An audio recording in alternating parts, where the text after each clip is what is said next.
नमस्कार दर्शक बंधु मु जीवन स्वागत करुच्ची मोर आज गोटे नुआ भिडियो तो दर्शक बंधु आपन तो अलरेडी टाइटल और थंबनेल देखि जानि सारिबेनी कि आपन को कोन भिडियो आज मु कथा पे जाउची।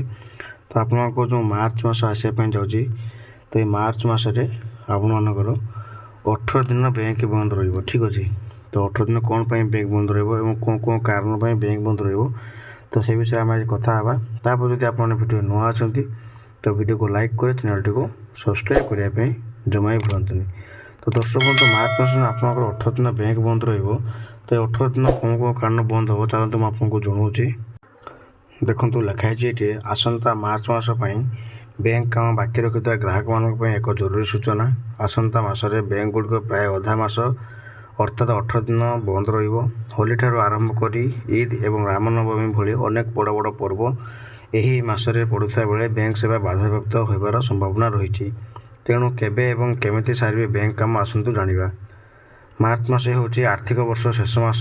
साधारणतः यही समय बैंकिंग कार्यर चाप सबुठारु अधिक थाए, किंतु आसंता मार्च 2026 रे देशर विभिन्न राज्य में मोट 18 दिन बैंक छुट्टी रहिबो। एथिरे 5टी रविवार, 2टी शनिवार एवं बाकी 11 दिन पर्वपर्वाणी निमंते छुट्टी घोषणा कर जायछि।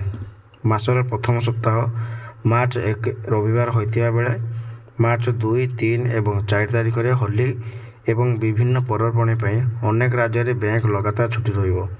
द्वितीय सप्ताह रे मार्च 8 रविवार एवं मार्च 14 द्वितीय शनिवार एवं मार्च 15 रविवार पड़ुता बैंक बंद रहिबो।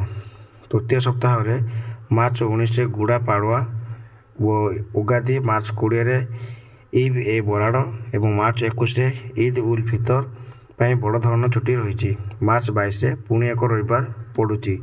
आ शेष सप्ताह रे मार्च 26 और 27 रे रामनवमी उत्सव पाई छुट्टी थिया बेले मार्च 28 मान चतुर्थ शनिवार रे, मार्च 29 मान रविवार एवं मार्च 31 रे महावीर जयंती पाई बैंक सेवा बंद रहिबो। तेबे एठारे मन रखिबा जरूरी जे एही सब छुट्टी सारा देश पाई समान नुहे। आरबीआई रो नियम अनुसार किछि छुट्टी आंचलिक पर्व उपर आधारित। उदाहरण स्वरूप गुड़ी पाड़वा महाराष्ट्र में पालन करा बेले उगादी दक्षिण भारत में किसी राज्य में पालन करा जाए।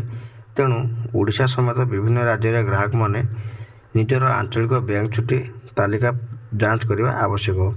बड़ कथा हो कि बैंक बंद रहिले भी डिजिटल सेवा उपर यार कौन प्रभाव पड़ो ना। यूपीआई और नेट बैंकिंग ग्राहक माने टंका उठाया गूगल पे, फोन पे किंबा नेट बैंकिंग व्यवहार करें। टंका उठाना एटीएम सेवा जारी रहिबो, किंतु लगातार छुट्टी जो कैश सरीज संभावना थिबारो आगुआ प्रस्तुति भल।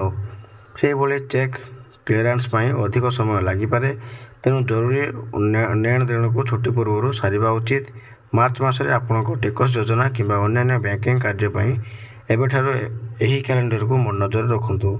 शेष मुहूर्त हईराण न होगापाई आगुआ प्लानिंग श्रेष्ठ उपाय। जदि आपण मैंने एत पर्यंत आप निज निज बैंक रे काम सारी ना दयाक आप निज निज बैंक रे काम सारी दिंतु। एवं आप जो 18 बैंक रे बंद रहिबो, आप 18 दिन बैंक बंद रहिबो तो कौन कौन कारण बैंक बंद रही से आपको जनादेली। जदि भिडियो भल लगी तो भिडियो को लाइक करे, चैनल को सब्सक्राइब करने जमा ही भूलतुनि।